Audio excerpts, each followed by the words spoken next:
Hi everyone लिपुन आपण लिपुन Odia TV channel को बहुत बहुत स्वागत करुच्ची।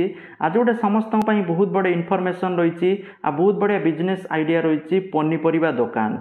जदि आपण मैंने चाहते गोटे पनीपरिया दुकान करने ताहले आपण मैंने बिजनेस को किपरि करेंगे, आपण मैंने किपरि बिजनेस रे ग्रोथ करेंगे, भल इनकम करेंगे, ता सहित आपन को केते टंका दरकार बिजनेस आरंभ करने संपूर्ण प्रोसेस से वीडियो आपण मानक बताइबी। ता पूर्व समस्त चैनल को सब्सक्राइब करी पाखर थिबा ऑल बेल आइकन को दबाई दियंतु, कारण जहाँ भी लेटेस्ट इनफॉरमेशन रहिबो आपण माने सर्वप्रथमे पाई परिबे।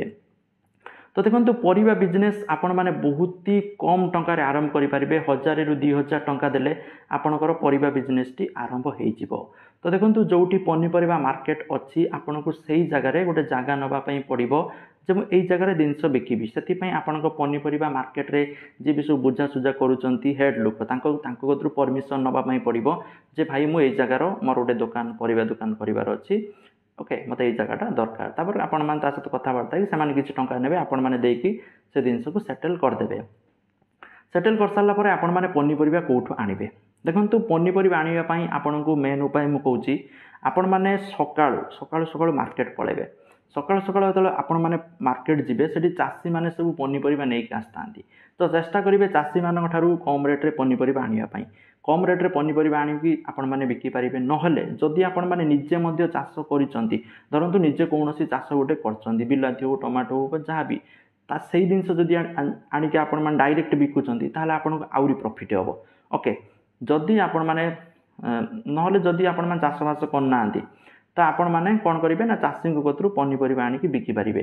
फास्ट 1000 रु 2000 टंका इन्वेस्ट कले आपण माने छोट लेवल स्टार्ट करि पारिबे। धीरे धीरे आपनकर ग्रोथ हबो। तो से आपण मैंने अधिका इन्वेस्ट करके अधिका पनीपरिया बिकी पारिबे। तो सब बेले चेष्टा करेंगे फ्रेश पनीपरिया बिकिबापी, कारण लोक मैंने जितेबाला भी बर्तमान मार्केट जाऊँच पनीपरिया दुकान तो सेतेबेले से माने फ्रेश पनीपरिया नौचंती। सस्ता तो नौचंती किंतु ता माने जो सुखी होइथिबो खराब होइथिबो सस्ता नहीं जिवे।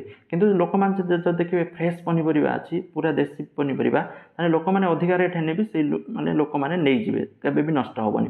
तो चेष्टा करेंगे सबले फ्रेश पनीपरिया बिक्री करिया पई। आउ एटा गोटे प्रॉफिटेबल मध्य बिजनेस रही। जो मैंने किसी करूना घरे बसी तो निश्चित भाव करें। तो देखो जदि आप लाज शरम करेंगे जे हाँ मुझे बिकमी मार्केट रे बसमी तो सेमी जब भावे ताल बिजनेस आपंपाई नुहे। ओके ताल भिडियोटी निश्चित देखुनी, कारण बिजनेस आपण मैंने करें। तेणु आपण किसी अलग हूँ तो जॉब हो पाए। जो मैंने बिजनेस करने चाहूँगी ये बिजनेस टी आरंभ करेंगे। तेणु कौन प्रॉब्लम ना आपण मैंने जदि चाहूँगी बिजनेस करने निश्चित भाव आरंभ करूँ। जहाँ भी किसी इश्यू जहाँ भी किसी अलग किसी जानापी चाहूँगी ताले कमेंट सेक्शन में कमेंट करूँ। Thank you for watching this video. जय जगन्नाथ। वंदे मातरम।